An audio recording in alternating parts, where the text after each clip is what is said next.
BSc first year, good morning. Today we are here to discuss about the circulatory system of UNIO. So before discussing the circulatory system of UNIO, let's see what is the type of circulatory system in case of UNIO. In case of UNIO, the circulatory system is of open type as it consists of arteries, sinuses and veins. So, in this circulatory system, what we say, once the blood is supplied to the various organs of the body, the impure blood along with the nitrogenous waste product is collected in the sinuses, and from sinuses, the blood is being recollected by veins, and then it is carried to the auricles or heart after its purification in the tenidium or gills and in the mantle.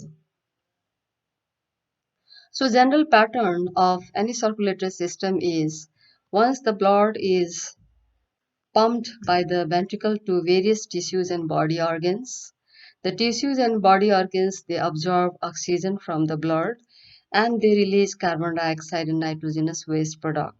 Now these blood with carbon dioxide and nitrogenous waste product is being collected by the sinuses firstly. Now if it is the case of UNIO, otherwise directly by the veins. Now, in case of UNIO from the sinuses, it is being collected by the veins. From veins, it goes to the tenidium or gills.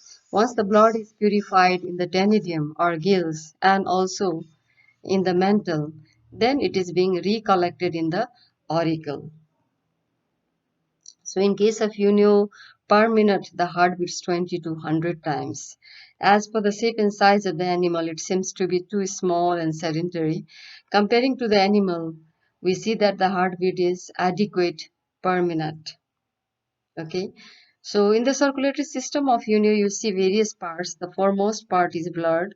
The second part we have is pericardium. The third part is heart.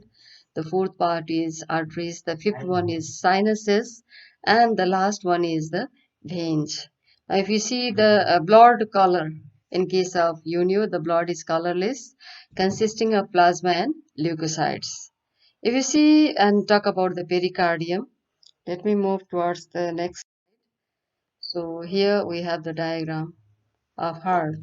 So if you see the structure of pericardium, it's a kind of covering around the heart. And inside the pericardium, there is a kind of fluid called pericardial fluid. That fluid exists in between this heart and this pericardial covering. Now the function of the pericardial fluid is to absorb any type of shock and preserve the heart from any type of wound. And also we can see just below the heart there is a presence of an organ called kidney proper, and on the one corner you can see there is a presence of a small duct with an opening known as renopericardial aperture. Now through this renopericardial aperture, the fluid which is present in the this cavity, I mean the pericardial fluid, if there is any type of nitrogenous waste product, it is being filtered by this renopericardial aperture. Now the next part of the circulatory system is known as heart. The heart is triangular in shape and size, consisting of one ventricle and two auricles. Or we can say that auricle is present in the form of pair. The other parts are, let's say, the sinuses. If you see in this diagram, the sinuses is not seen, but just you can understand sinuses. They are a kind of large spaces where the blood is collected. Okay, and then after that we have arteries and veins. You can see well in the diagram this ventricle on the both side, on the either side we can see there is posterior aorta and there is anterior aorta. So these aorta they divide and subdivide into arteries and arterioles and supply blood to the various parts of the body. And then likewise we have different types of veins. Here in the diagram you can see the veins, it is shown by red color. Okay, these are the veins that collects the deoxygenated blood. The other veins you can see, these are also Yeah, these are the veins, and besides that, we have some other veins like postpallial vein, the frontotendial vein that collects finally blood to the uh, renal organ and to the auricle or to the heart. So these are all about the different parts of the circulatory system of UNIO. Now, if you talk about the positioning of or the place of the heart inside the body of the UNIO, what we see is first of all we have a layer of cell. Below the cell there is a presence of what is this? Mantle covering. And below the mantle or within just beneath the mantle there is all visceral organ, and since it is related only with the circulatory system we have those parts that reveals the circulatory system, I mean the arteries, veins, and other parts, heart likewise. Now, if you see the position of the heart, it is just present on the posterior part of the body attached to the adductor muscle. At this place, if you see, there is a presence of adductor muscle as you can see in this diagram. And just attached to the adductor muscle, there is a presence of pericardium. Inside this pericardium, there is a heart. And just below this pericardium, there is the other organ, excretory organ known as kidney, proper kidney or kidney that helps in the filtration of the nitrogenous waste product from the blood. So this is all about the structure of the various parts of the heart of the UNIO. Now we'll discuss about the physiology of circulation, how there is a circulation in case of UNIO. So well in the diagram it's very distinct. There is a heart from the either side of the heart we can see. There is the posterior aorta you can see here on the posterior part of the body. Likewise in the anterior side there is a presence of next aorta known as anterior aorta. Now, before moving ahead or discussing ahead, I would like to memorize you all the position of the various parts concerned with the respiratory system. We should know that too, so that you can memorize the names of the various blood vessels and arteries. Yeah. So on the posterior side of the unio, well, in this region there is a presence of tenidium or gills. Just below the tenidium or gills there is a presence of infrabranchial chamber, and just above the tenidium there is a presence of suprabranchial chamber, and in this position there is a presence of excurrent siphon, and just below there is the presence of incurrent siphon. Through the incurrent siphon there is a flow of water, oxygenated water carrying food materials, and through the excurrent siphon there is a release of water containing carbon dioxide and other unwanted materials formed inside the body of unio. So we were discussing about the posterior aorta and anterior aorta rising from two different ends of the pericardial membrane, or let's say heart. So let us discuss first of all about this anterior aorta. What we see the anterior aorta, it is firstly divisible into three parts. Okay, the first one it is known as visceral aorta, right? The first aorta or artery, it is known as visceral artery. The second artery, it is known as pedal artery, and third one it is known as anterior pallial artery. Now, if you see this visceral artery, it is further divided into one, two, three, four arteries. The first artery is known as gastric artery, supplying blood, oxygenated blood to the stomach. The second one is known as hepatic artery, supplying oxygenated blood to the gastric gland or the liver.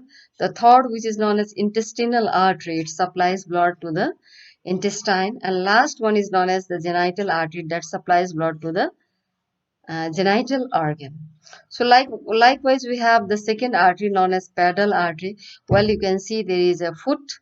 That means this pedal artery supplies oxygenated blood to the foot of the unio. It has different three sub branches.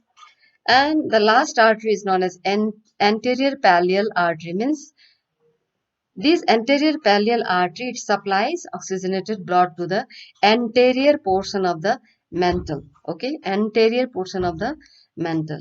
Likewise, if you see in the posterior aorta is again further subdivided into three sub arteries, 1, 2, and 3. The first artery is known as pericardial artery, supplying supplying blood to the pericardium, this one, okay. And then the second one is known as renal artery, supplying oxygenated blood to the renal organ existing just below the heart. And the third one is known as rectal artery, supplying blood to the rectum. Now, at the tip region of the posterior aorta, what we see, it extends further, forming post-pallial artery. Means this post-pallial artery supplies oxygenated blood to the posterior part of the mantle. Okay, supplies oxygenated blood to the posterior part of the mantle. Right. So this now we have seen as a whole how the oxygenated blood has been supplied to the various parts, the different body organs. Now we will see how they are recollected back. Okay, so let's see again in this picture. Here we have gastric artery, then hepatic artery, then intestinal artery, then genital artery. So all these veins, just you use a word vein, gastric, it becomes gastric vein opposite to gastric artery. This is hepatic vein opposite to hepatic artery. This one is intestinal vein opposite to intestinal artery. And the last one is genital vein opposite to the genital artery. So all these veins, they now recollect the blood containing carbon dioxide and nitrogenous waste product which has been released by the body organs and tissues. Now these veins, they actually collect blood from the sinuses. The sinuses, they are not shown in the diagram. They actually collect the blood from the sinuses. Beside that, we have some other veins too here collecting blood, these collecting deoxygenated blood from the foot region. Both of them, they unite together to form a vena cava. This vena cava now finally opens in the renal organ. Now this renal organ, what it does, it filters the nitrogenous waste product from the blood, and finally the blood left over with the carbon dioxide is carried by the afferent tenoidal vein and brought to the gills, right? Now in this gills there is the purification of blood, means the blood becomes oxygenated. Now that oxygenated blood is further carried by efferent tenoidal vein, and efferent tenoidal vein brings blood back to the heart. Now on the way you can see there are short ducts opening from the renal organ that is united with the afferent tenoidal vein. That means in one hand the afferent tenoidal vein is collecting oxygenated blood to the heart, and in other hand these short ducts arising from the renal organ brings deoxygenated or impure blood to the afferent tenoidal vein and finally reaches to the heart. That means the heart is receiving here both oxygenated and deoxygenated blood. So this is how we see there is a circulation in case of the unio. So let us see in this diagram in a very shortcut. There is a heart. This is the ventricle. This is the auricle. The heart is the ventricle is having two arteries, anterior aorta and posterior aorta, not arteries, aorta. The anterior aorta supplies blood to the visceral organs, means stomach, intestine, gastric gland, and everything. Everything has not been shown. The word viscera makes you clear that it is supplying blood to the various organs. And after that, the deoxygenated blood is carried to the RO, means renal organ. The nitrogenous waste product is filtered from the blood. Now that blood carrying carbon dioxide is again supplied to the gill. The blood becomes oxygenated or purified. Now after that the blood is carried back to the auricle. On the way, this duct, it collects deoxygenated blood from renal organ, and together they move towards the auricle. Likewise, we have posterior aorta, right? Posterior aorta that further divides into post pallial vein. You can see here as well.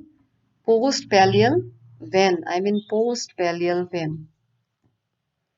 So this post pallial vein, it too receives the oxygenated blood from the mantle and it is carried to the artery here. Likewise, here also the post aorta further divides into post pallial artery as it extends downward, and in the mantle there is purification of blood. The purified blood is collected back to the auricle. So this is how we see there is a circulation of blood in case of unio.